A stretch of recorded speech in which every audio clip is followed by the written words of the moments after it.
ఒక మంచి మాట నాకు చాలా ఇష్టం బైబిల్లో. ఆయన నలిగిన వారి ప్రాణమును అలక్ష్యం చేయడండి. నాకు చాలా ఇష్టం అన్నమాట.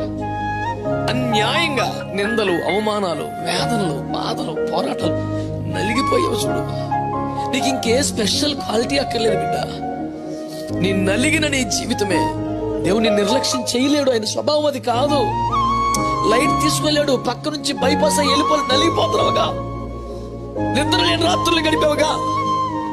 నువ్వు చేసిన నేరం కాదు, నువ్వు చేసుకున్న పాపం కాదు, నీకు వచ్చిన శ్రమ లాంటిది, నీకు వచ్చిన కష్టం లాంటిది, నీ కుటుంబ పరిస్థితి లాంటిది. అయినా విశ్వాసం వదులుకోలేదు, ప్రభువును వదులుకోలేదు. నీవే నలిగిపోయావు. ప్రభువును వదిలిపెట్టి లోకంలోకి వెళ్ళవు. ప్రభువును సంతోషపరిచే స్థాయికి రాలేకపోతున్నావు. నలిగిపోతున్నావు నువ్వు. నా యేసయ్య స్వభావం తెలుసా? ఆయన నలిగిన వారి ప్రాణమును అలక్ష్యం చేయలేడు. అనలేడు, ఆయన వల్ల కాదు.